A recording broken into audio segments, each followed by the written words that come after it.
Welcome to lesson 4.3.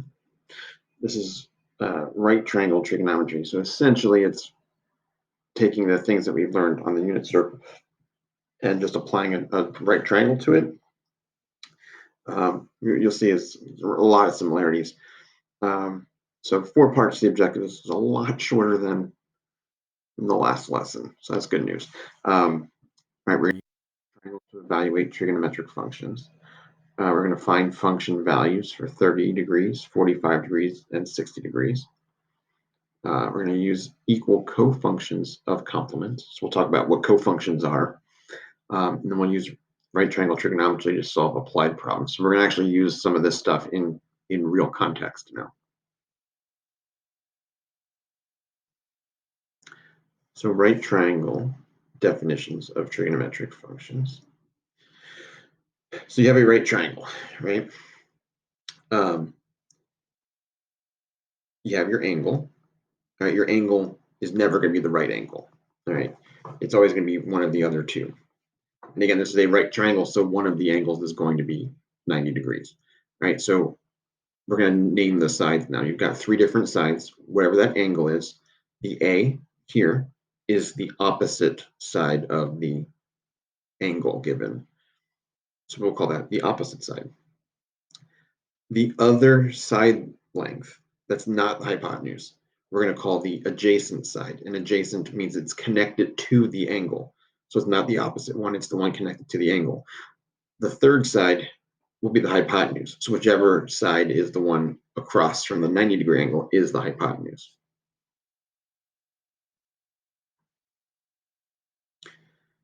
So then sine is going to be the opposite divided by the hypotenuse. The cosine is going to be the adjacent divided by the hypotenuse. Tangent is going to be the opposite divided by the adjacent. You may have heard SOHCAHTOA before, and that's what this is. Hold on, let me. All right, I have to do that to get my writing options to pop up. They didn't stay up.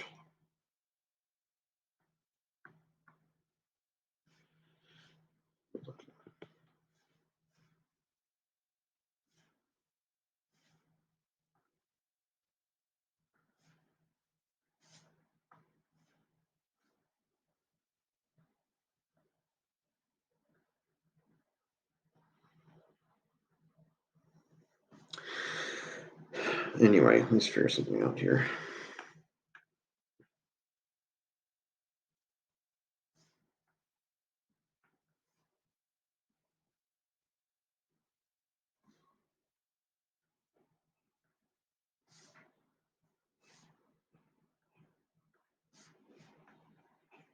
Anyway, all right. So that's the way you're going to remember it, though. I can't write it down. I'm trying to write it down. SOHCAHTOA is a way to remember which sides of that triangle relate to sine, cosine, and tangent. So is sine opposite over hypotenuse.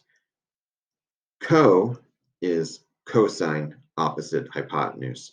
TOA is tangent opposite over adjacent.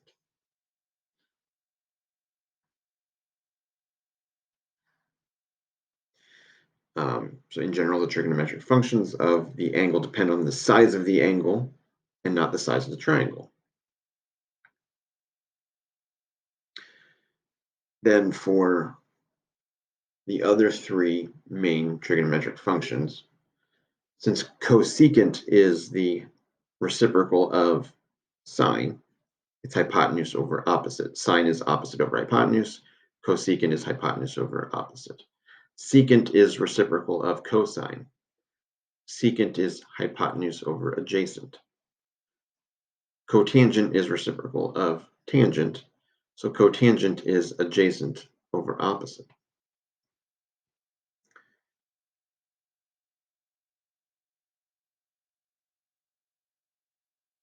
So find the value of the 6 trigonometric functions in the figure right here. So here is a right triangle. One side is 3, one side is 4. You can do Pythagorean theorem to get that the hypotenuse is 5. You can also just remember that that's a special case 3, 4, 5 triangle, but regardless, the hypotenuse then is given as 5. So the sine of this angle is 3 over 5 because it's opposite over hypotenuse. Cosine is 4/5 adjacent over hypotenuse, so 4 over 5. Tangent is opposite over adjacent, 3 over 4, opposite over adjacent. Cosecant, remember, is the reciprocal of sine. So if sine is opposite over hypotenuse, cosecant is going to be hypotenuse over opposite. So hypotenuse 5 over opposite 3. Secant is reciprocal of cosine, right? Cosine is adjacent over hypotenuse, so secant is going to be hypotenuse over adjacent, so 5 over 4. And cotangent is going to be adjacent over opposite. Remember, it's reciprocal of tangent, so it's 4 over 3. All right, two positive angles are, here's a definition. Two positive angles are complements if their sum is 90 degrees, or pi over 2. Any pair of trigonometric functions, f of g, for which one angle is 90 minus the angle and the other is 90 minus the angle, are called cofunctions.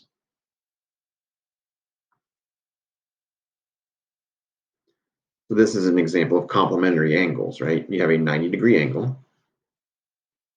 Alpha is part of it, beta is part of it. I don't know what alpha or beta are, but I know that if I add them together, I get 90. They are considered complementary angles. How is that useful for a right triangle? Well, if a right triangle, by definition, you already know that one of the angles is 90, right?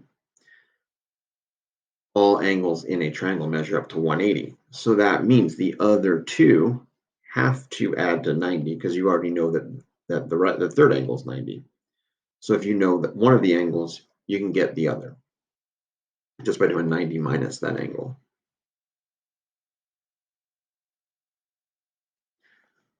The value of a trigonometric function of theta is equal to the cofunction of the complement of theta. Cofunctions of complementary angles are equal. Sine and cosine are cofunctions. What that means is you can convert between the two.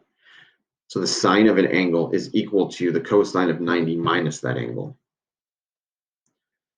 Same thing with tangent. Tangent and cotangent are cofunctions. The tangent of one angle is the cotangent of 90 minus that angle. Secant and cosecant, same thing. And then you can go backwards, right? If you know cosine of an angle, you can then do 90 minus that angle, and sine is going to equal the same thing. And if you're using radians, it's pi over 2. Same thing. All right, so here are two examples. All right, so find a cofunction with the same value as the given expression. So sine of 46, sine and cosine are cofunctions. So if I just take 90 minus 46, I get 44. So sine of 46 is going to be the same thing as cosine of 44. If you punch them both in the calculator, you're going to get the same answer. For cotangent, tangent is the cofunction. So you just do pi over 2 minus, that given was pi over 12. So you end up with 5 pi over 12. So cotangent of pi over 12 is equal to tangent of 5 pi over 12.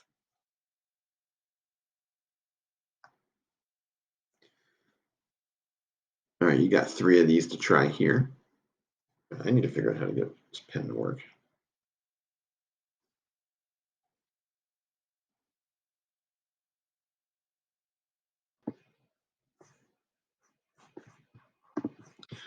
All right, I think I figured it out. All right.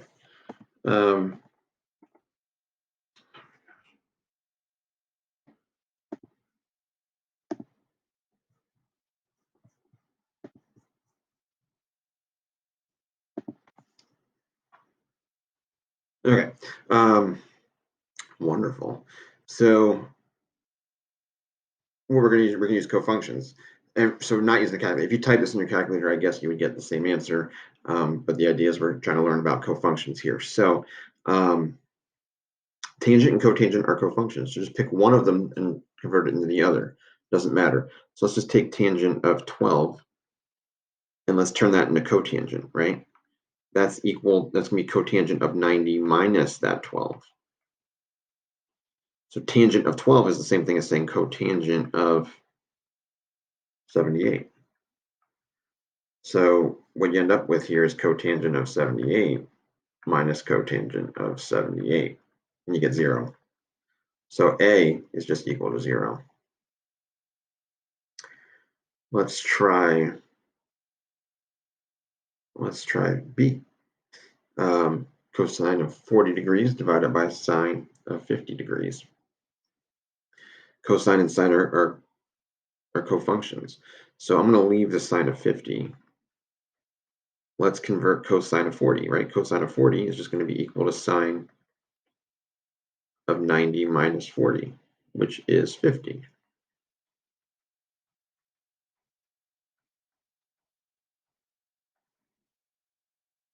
So anything divided by itself is 1. All right, let's look at this one. Well, you got cotangent of 40 minus sine of 50 over sine of 40. What I want to do is I want to get this into, convert this fraction to something I can work with cotangent. Remember, tangent is sine over cosine, so let's convert this into, actually, wouldn't it make more sense to just convert this one into cosine, and then that would make cosine over sine is going to be cotangent. So let's do that. So sine of 50, let's turn that into cosine of 90 minus 50.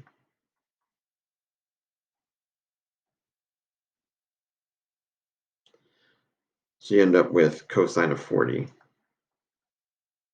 over sine of 40. Cosine over sine is going to be tangent. I'm sorry, cotangent. That's why we chose that. Cosine over sine is cotangent. So now you've got cotangent of 40 minus cotangent of 40. So something minus itself is 0. So C is 0. All right, and that's how you would go about doing those. Now, let's get rid of that writing. All right. So one common use for trigonometry is to measure heights and distances that are either awkward or impossible to measure by ordinary means.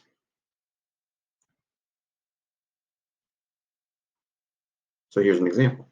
You want to measure across that lake. Well, you can't just take a tape measure and measure across that lake, right? Or even if you had one of those surveying tools where you could like roll it across the ground. Well, you can't walk on water, right? So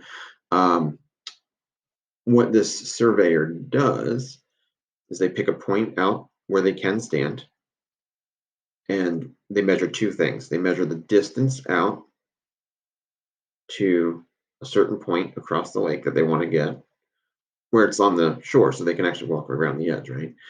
And then they measure the angle out to the point directly across from the point that they could walk to, right? So they made a right angle. So they know, well, I guess they know three things, right? They know that this is a 90-degree angle here. They know that this length is 750 yards. And they know that the angle out to this point here is 24 degrees. They know those three things, then they can actually calculate the length of that line, which is the distance that you really can't measure by hand, right? So why are we using tangent? We're using tangent because the information that we have, well, we know the angle, we know the adjacent side, and we want the opposite side. So we had to pick one of the functions that uses opposite and adjacent. I suppose we could have picked cotangent, but it's actually easy. If we had picked cotangent, then you would have 750 over a. And now you're solving for the variable that's in the denominator. It's actually easier to solve for the one in the numerator. So that's why we chose tangent. So what we're going to say is tangent of this angle is equal to the a we don't know over the 750 yards that we do know. All right, so then it's simply multiply both sides by 750, and you get a is equal to 750 times tangent of 24, and you end up with approximately, because this is rounded, that a is equal to 333.9 yards. And that's the answer as a sentence. All right, I'm going to have you try this one, but I will help you set it up. So the leaning tower piece that has a 5% tilt from vertical, which if you were to drop a vertical line here and make a triangle,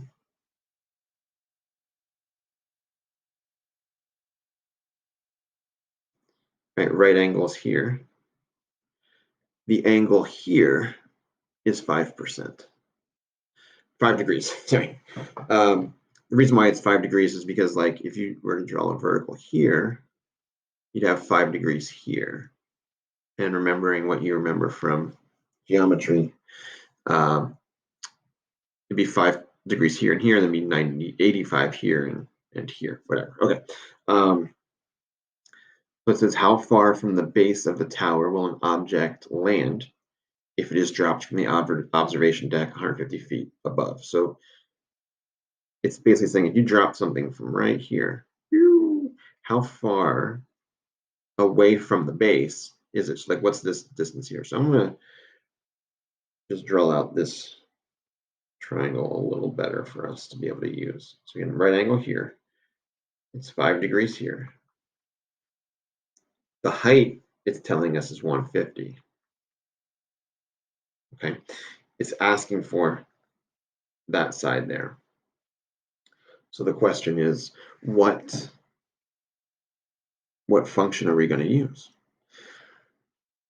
Essentially, it's the same one as the last one. It's really similar, right? Because the distance we know is the adjacent side of the angle. The one we don't know is the opposite side of the angle. So we can say that tangent of 5 degrees, just 5, we'll just say tangent of 5, is equal to x, because remember it's opposite over adjacent, so x over 150. And now we're going to solve for x. So I'm going to pause it, let you work it out, and then just come back when you're done and see if you got the same answer as me. I'll work it out as well.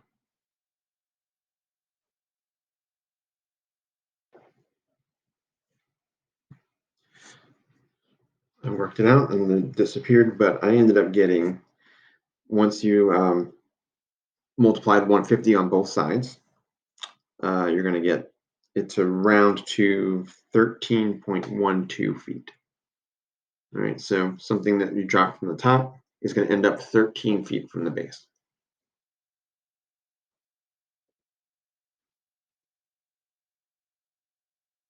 All right, another application, angle of elevation and angle of depression. So an angle formed by a horizontal line and the line of sight to an object that is above or below the horizontal line is called the angle. Well, I guess above would be the angle of elevation. Below would be angle of depression.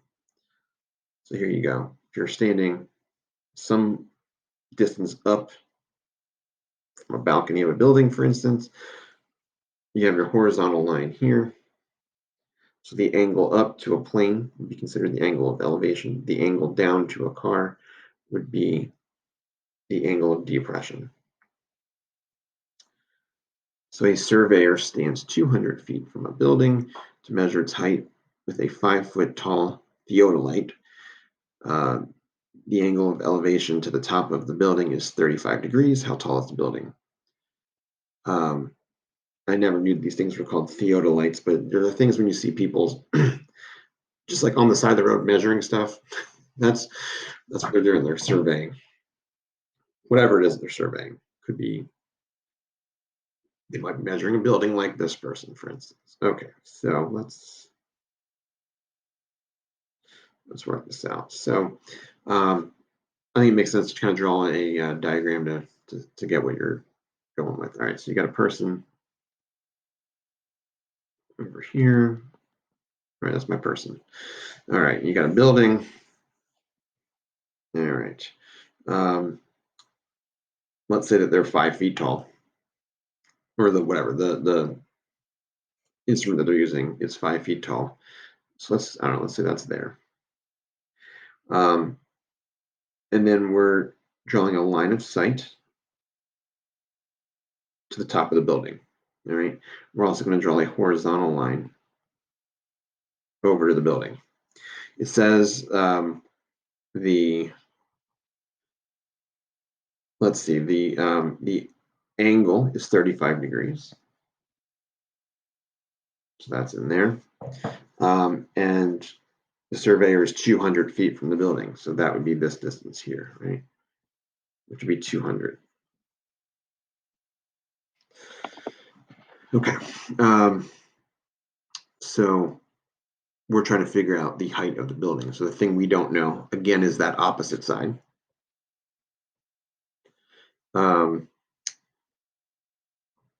What we're going to do is we're going to be able to figure out this distance here, right?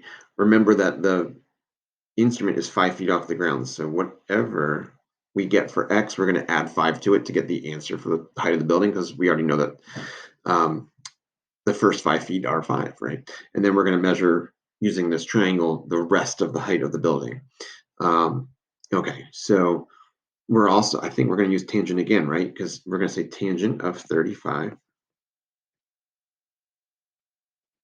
is equal to opposite over adjacent. In this case, opposite is our X, and adjacent is our 200. All right, so we're just going to solve for X by multiplying 200 on both sides. So X is going to equal 200 times tangent of 35. Then I'm going to calculate that quickly here.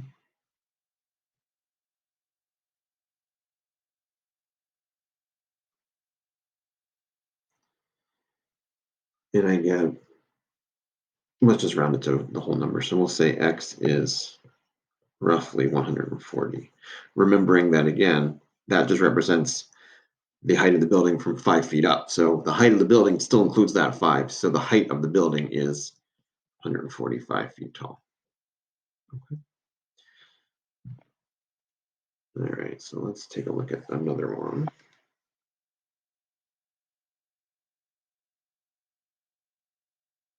Erase this first.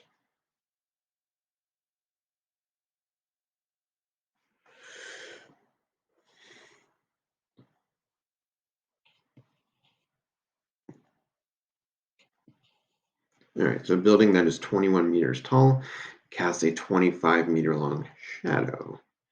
Find the angle of elevation of the sun to the nearest degree. All right, so let's draw it out. I think that's what makes the most sense to me. So you got a building. All right, it's 21 meters high. So that distance there is 21.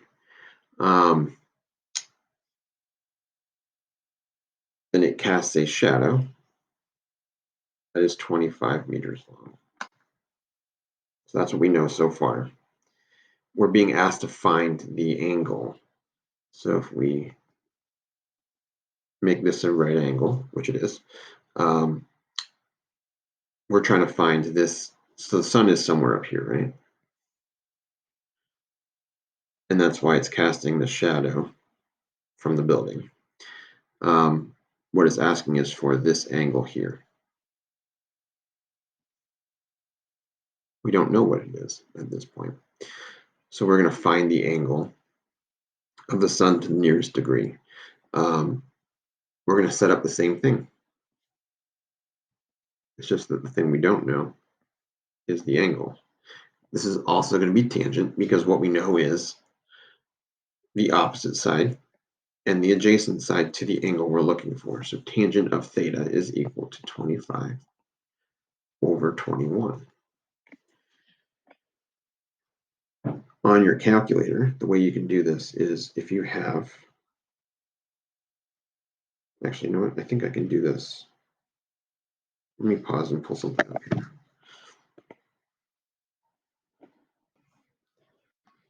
All right, so I just Googled the Desmos scientific calculator because that's something that I can show you on the video. You can definitely do what I did here on your graphing calculator. You just hit second and the function that you're looking for. In this case, it's tangent because remember we had to figure out that it was tangent of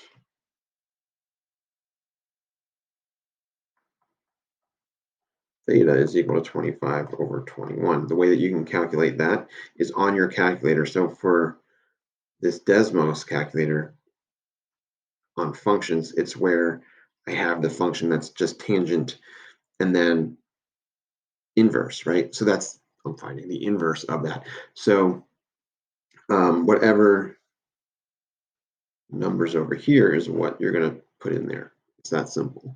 So what I'm finding is the angle. I think it was asking for it to the nearest degree, right? So 49.969, whatever. So if I'm rounding to the nearest degree, this is going to get rounded to 50. So the answer is going to be 50 degrees. So the angle created by the sun compared to that building is 50 degrees. If you're going to have a shadow that is 25 meters if the building is 21 meters high. All right, so that's where you're going to use these things that have the -1. And again, that means inverse of that function. That's how you're going to calculate the angle when you know the lengths of both sides of the function you're looking for. Okay, let me know if you have questions. I'll have an exit ticket set up so you can attempt that. Let me know if you have questions on that. We'll go over exit ticket tomorrow. We'll start the practice. So let me know if you have questions.